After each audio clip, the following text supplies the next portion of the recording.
अस्सलाम वालेकुम। एक नए लेक्चर के साथ लेक्चर नंबर 7 है स्केलर वेक्टर्स के चैप्टर का। चैप्टर नंबर 3 के पीके बोर्ड के बुक का चैप्टर 3 है। Vector with initial point not at the origin in 2D और 3D सिस्टम। हमने वेक्टर फॉर्म लिखा है। पोजीशन वेक्टर को वेक्टर फॉर्म में कैसे लिख सकते हैं या उसकी कंपोनेंट फॉर्म क्या होती है वो हमने एक्सप्लेन की है। इधर एक बार फिर लिख दूं, अगर OP एक पोजीशन वेक्टर है प्लेन में तो उसको हम कैसे लिखते हैं 2D में इस तरह लिखते थे। पिछले लेक्चर में डिटेल से मैंने एक्सप्लेन किया है। अगर 3D में है तो फिर कैसे लिखते थे हम, तो फिर इस तरह उसको लिखा जा सकता था। इसकी कंपोनेंट फॉर्म को दो नोटेशन इस्तेमाल किए थे। एक ये वेक्टर फॉर्म लिखा था कंपोनेंट फॉर्म में, ये भी कंपोनेंट, ये एक्स कंपोनेंट है इसकी और ये वाई है, ये एक्स है, ये वाई है, ये जेड है, ये 3D में है, ये 2D में है, और ऐसे भी लिख सकते थे। अब इसको भी देखते हैं, इसको कैसे लिखा जा सकता है, इसको एक्सप्लेन करते हैं थोड़ा सा। एक्स कंपोनेंट है, वाई है, जेड है, या तो इस तरह लिख लो या इस ब्रैकेट में रिप्रेजेंट कर लो। और इन दोनों ब्रैकेट्स में क्यों रिप्रेजेंट करते हैं, बाकी स्मॉल ब्रैकेट जिसको हम ब्रेसिस कहते थे या वो दूसरी ब्रैकेट में नहीं लिख सकती, क्यों, वो मैंने एक्सप्लेन किया है। वो सेट्स ब्रैकेट के सेट्स के लिए यूज हुआ है, सोल्यूशन सेट्स के लिए, और दूसरा जो था वो किस चीज के लिए यूज हुआ था, वो ऑर्डर पेयर्स के लिए, जो कम्प्लेक्स नंबर जिसे रिप्रेजेंट होते थे। अब हमारा टॉपिक है वेक्टर फॉर्म लिखते हैं इनिशियल पॉइंट जब वेक्टर का ओरिजिन पे ना हो। पहले 2D में देखते हैं फिर 3D की तरफ आते हैं। ये हमारे पास क्या है, एक्स वाई सिस्टम है। अगर हमारे पास एक पॉइंट है ये और ये एक पॉइंट है ये, इसको P1 कहते हैं, इसको P2 कहते हैं। अब अगर हमें कहा जाए कि इसको P1 P2 को वेक्टर फॉर्म में कैसे लिखेंगे, उस तरह तो नहीं लिख सकते, क्योंकि वो ओरिजिन, ये O से मतलब क्या है, ओरिजिन है, और P से मतलब क्या है, टर्मिनल पॉइंट है। वो इनिशियल पॉइंट था, इनिशियल पॉइंट यहाँ पे था, टर्मिनल पॉइंट यहाँ पे था, या यहाँ पे था, या यहाँ पे, या यहाँ पे, कहीं पे भी हो सकता है टर्मिनल, लेकिन इनिशियल क्या है, ओरिजिन पे है। अब ये दो पॉइंट्स हमने लिए है, वो प्लेन में क्वाड्रेंट्स में एक पॉइंट गिवन था इस तरह, ये टर्मिनल पॉइंट P था, इसको हमने O कहा था इनिशियल पॉइंट।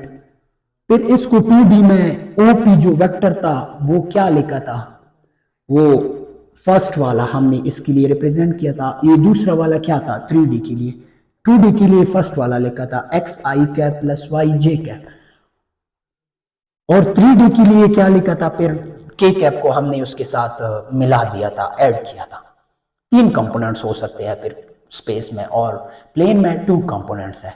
ये हमने वेक्टर फॉर्म उसकी लिखी थी। अब अगर इस तरह एक वेक्टर हो, क्योंकि इसका एक पॉइंट ओरिजिन पे था और दूसरा क्वाड्रेंट में किसी क्वाड्रेंट में हो सकता है, या ओरिजिन या एक्सिस पे भी हो सकता है। अगर इधर हो, अगर इधर एक वेक्टर हो हमारे पास ऐसे, तो उसकी सिर्फ एक्स कंपोनेंट है, फिर तो वाई नहीं है, फिर कैसे लिख सकते हैं, एक्स आई कैप प्लस 0j कैप।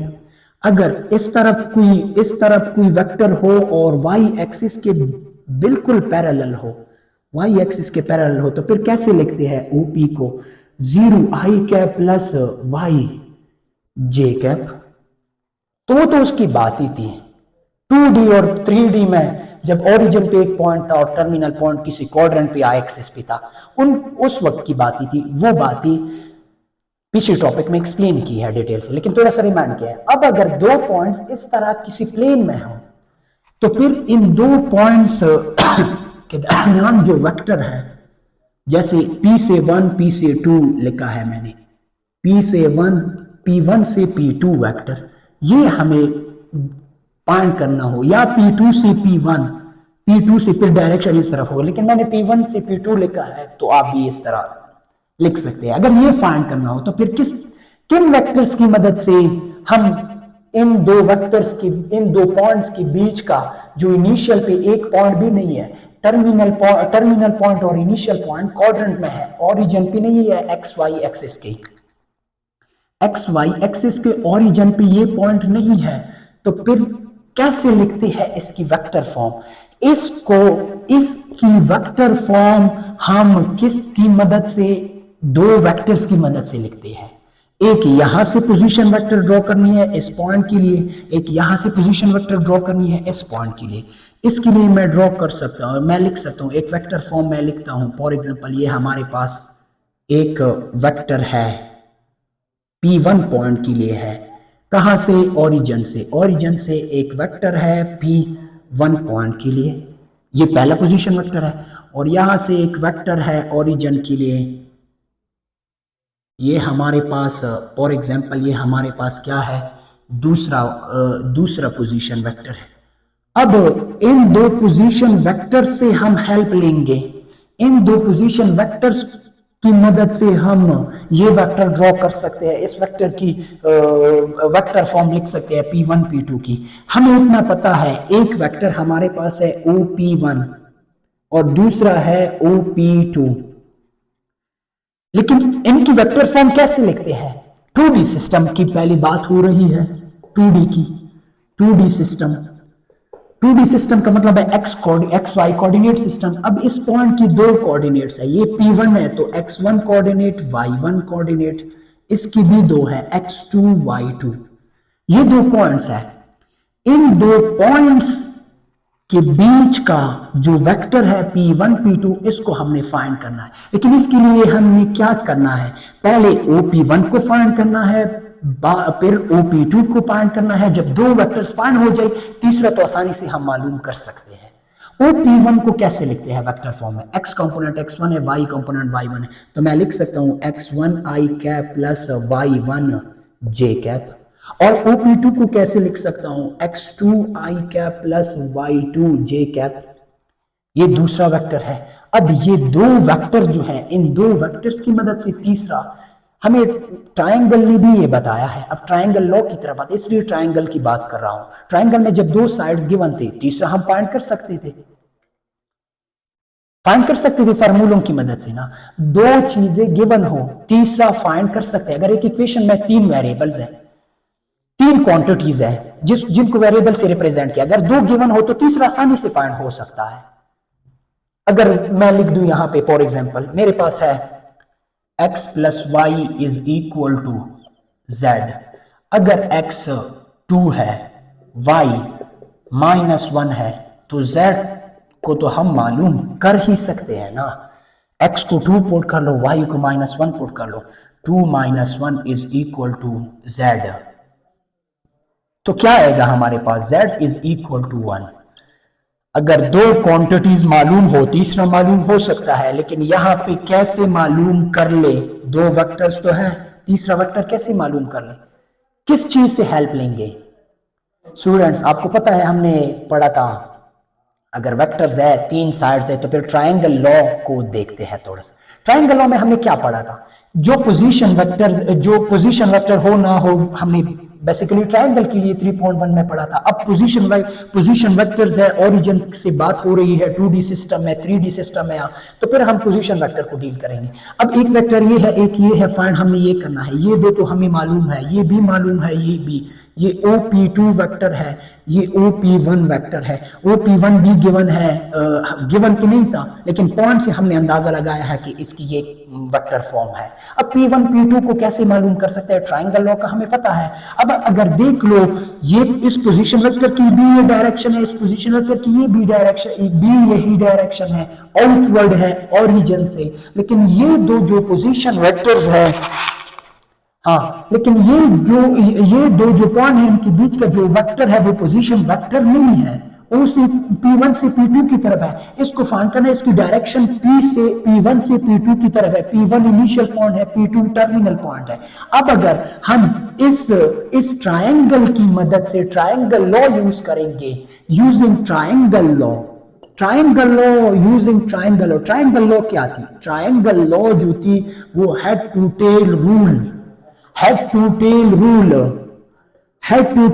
क्या थी, draw the first vector connect the tail of the second with the head of the first and connect the tail of the third with the head of the second and so on. The resultant should be drawn from the tail of the first to the head of the last. इस तरह draw कर सकते हैं। अब देखते हैं, अब ये तो ड्रॉ हो गए हैं, हमने खुद से डायरेक्शन नहीं दी है। ये OP1 ये OP2 दो पोजीशन वेक्टर है, आउटवर्ड डायरेक्शन में है, ये एक तीसरा वेक्टर है, तो हमें अंदाजा हो गया है ये इस डायरेक्शन में है, ये इसमें है। जहां पे दो हेड्स मिलते हैं पहले उस पॉइंट को देखते हैं चेक करने के लिए। यहां इसमें से ये तो रिजल्टेंट नहीं हो सकता, जहां पे दो हेड्स मिलते हैं ना, दो हेड्स, दो वेक्टर्स के दो हेड्स मिलते हैं, उनमें से एक रिजल्टेंट होगा और एक दूसरा वेक्टर होगा। अब देखते हैं ये रिजल्टेंट है या ये रिजल्टेंट है, किसको रिजल्टेंट कह दूं। देखते हैं थोड़ा सा, ये यहां से ड्रॉ हुआ है, ये यहां से। अगर इस वेक्टर को देख ले, यहां पे टेल्स मिलते हैं, तो ये हेड टू टेल रूल में तो हम क्या करते हैं, फर्स्ट सेकंड थर्ड वेक्टर को पिछले के आगे वाला जो वेक्टर है उसके साथ पिछले का हेड, आगे वाला जो वेक्टर है उसका टेल मिलाते हैं। इस तरह हम करते थे ना। ये अगर फर्स्ट वेक्टर है, इसकी हेड पे दूसरी का टेल ड्रॉ करते थे, ये टेल से वो कनेक्ट करते थे। रिजल्टेंट ये था हमारे पास। अब यहाँ की पे रिजल्टेंट हमारे पास क्या होगी, ये अगर देखा जाए ये हेड है और ये दूसरी का टेल है, तो ये OP1 हमारे पास क्या है, फर्स्ट वेक्टर है। OP2 जो है P1 P2 जो है ये हमारे पास क्या है, सेकंड वेक्टर है, और ये हमारे पास क्या है, थर्ड रिजल्टेंट वेक्टर है। इसको रिजल्टेंट कहते हैं। लेकिन हेड टू टेल रूल ने हमें बताया है कि रिजल्टेंट को कैसे लिख सकते हैं। ट्रायंगल लॉ से अगर हमें रिजल्टेंट लिखना हो तो हम लिख सकते हैं रिजल्टेंट वेक्टर OP2, क्योंकि ये वेक्टर OP2 जो है मुझे O से P2 की तरफ ले जाता है, P2 पॉइंट पे ले आता है, और ये OP1 O से P1 की तरफ OP1 मुझे ले आता है और P1 से P2 की तरफ ले आता है। तो इन दोनों का कंबाइन इफेक्ट इसके सिंगल वेक्टर की इफेक्ट की इक्वल है। तो मैं लिख सकता हूं OP2 is equal to OP1 vector plus P1 P2 vector. अब हमने फाइंड किसको करना है, फाइंड मैंने इसको करना है, इसको वेक्टर में लिखना है, वेक्टर फॉर्म में लिखना है। तो फिर इस वेक्टर को इधर शिफ्ट करते हैं, तो मैं इसे ऐसे लिख सकता हूं ना, कैसे लिख सकता हूं, R OP1 plus P1 P2, इसको राइट हैंड साइड पे मैंने लिख लिया और उसको वो इसको लेफ्ट पे लिख लिया है और उसको राइट पे लिखा है। मैं तो ऐसा लिख सकता हूं, कोई पाबंदी नहीं है मुझ पे। अब मैंने P1 P2 फाइंड करना है, तो मैं क्या लिखूं, P1 P2 को अकेला छोड़ दो यहीं पे इस साइड पे और इसको शिफ्ट कर लो, क्योंकि OP2 भी मालूम है और OP1 जो है इससे यहाँ पे ऐड है ना, यहाँ पे क्या होगा, सब्ट्रैक्ट होगा। तो मैं लिख सकता हूँ OP2 माइनस OP1। इस इक्वेशन को मैं उधर एक बार फिर लिखूंगा, शायद कैमरे में आता ही हो, लेकिन उधर एक बार फिर से लिखना है मैंने। हाँ, यहां पे मैं लिखता हूं, क्या लिखना है मैंने OP2 की और इसकी वेक्टर फॉर्म लिखनी।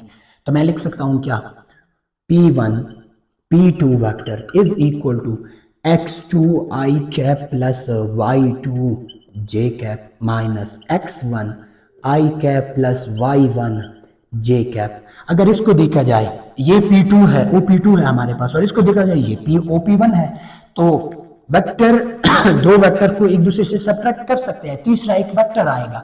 ये आगे वेक्टर अलजेब्रा में हम पढ़ेंगे भी। दो वेक्टर को ऐड करने से एक वेक्टर आता है, फॉर एग्जांपल C को हम C कह दें। दो वेक्टर के सब्ट्रैक्ट करने से भी एक वेक्टर आता है। स्केलर मल्टीप्लाइड कर ले एक वेक्टर के साथ K, तो भी एक नया वेक्टर आता है। ये इंशाल्लाह पढ़ेंगे, एक्सप्लेन करेंगे इसको आगे लेक्चर्स में। इसको अगर देख लें तो इसको क्या करते हैं, हर कंपोनेंट को इससे x2 से x1 सब्ट्रैक्ट कर लो, y2 से y1 सब्ट्रैक्ट कर लो। तो मैं लिख सकता हूं P1 P2 vector is equal to x2 minus x1 x1 I cap एक लिखना है मैंने, क्योंकि सेम डायरेक्शन में है दोनों component x2 y1 plus y2 minus y1 जे कैप। इसको मैं क्या कह सकता हूं, ये 2D सिस्टम में क्या है, वेक्टर फॉर्म है। P1 P2 वेक्टर का जब इसका इनिशियल पॉइंट पे क्या हो, इनिशियल पॉइंट जो है वो ओरिजिन पे ना हो, ये इस वेक्टर, इसको मैं ऐसे लिख सकता हूं। अब 3D के लिए क्या लिखना होगा, अब अगर मैंने यहाँ पे लिखा है ना 2D के लिए तो हमने वेक्टर फॉर्म फाइंड किया, अब 3D के लिए करते हैं। 3D के लिए यही एक्सप्लेनेशन है, सेम टू सेम। लेकिन क्या करना है 3D के लिए, मेरे पास क्या होगा, एक और एक्सिस होगी जिसको z एक्सिस मैं कह सकता हूं। ये पॉइंट फिर एक कॉम्प्लेक्स नंबर को नहीं रिप्रेजेंट करेगा, फिर क्या कर लेगा, फिर एक ऑर्डर ट्रिपल को रिप्रेजेंट करेगा। इस तरह ऑर्डर ट्रिपल को रिप्रेजेंट करेगा। जब x को, जब मैंने क्या किया है, जब मैंने एक और कंपोनेंट ऐड किया है 3D के लिए, तो मैं लिख सकता हूं plus z1 k cap plus z2 k cap. वही वेक्टर्स है, वही फॉर्मूला है, कुछ भी चेंजिंग नहीं करनी मैंने। और अगर चेंज करना है तो सिर्फ क्या करना है, एक कंपोनेंट ऐड करना है, क्या, z2 k cap minus plus z1 k cap. तो मैंने अब x कंपोनेंट को सब्ट्रैक्ट किया है, y को भी किया है, अब z को करूंगा तो क्या लिख सकता हूं, z2 minus z1 k cap. ये हमारे पास 2D के लिए वेक्टर फॉर्म था, 2D के लिए, 2D सिस्टम के लिए जब वेक्टर 2D में था। अब अगर यहां से यहां तक जो है ये हमारे पास क्या है, ये हमारे पास 3D के लिए वेक्टर फॉर्म है, 3D सिस्टम के लिए। तो अगर वेक्टर का ओरिजिन पे पॉइंट ना हो, ओरिजिन पे इनिशियल पॉइंट ना हो, तो फिर कहीं पे भी हम ले सकते हैं। यहां पे वेक्टर ले लूं, इसकी भी इसी तरह हम कर सकते हैं, पोजीशन वेक्टर्स ले लो, इसको एक पॉइंट कह दो, इसको दूसरा, इन दो पोजीशन वेक्टर को तो हम पॉइंट से ही फाइंड कर लेंगे, इसको इसी तरह यूज कर सकते हैं। अगर ये यहां पे भी हो, यहां पे हो, कोई वो नहीं है, यहां पे हो, अगर दो पॉइंट, तो फिर कैसे करेंगे, इस तरह, ये पहला, ये दूसरा, इसको P1 इसको P2 कह दो तो हम आसानी से इसको फाइंड कर सकते हैं। आज के लिए इतना ही, नेक्स्ट लेक्चर में नेक्स्ट टॉपिक के साथ आएंगे। अल्लाह हाफिज़।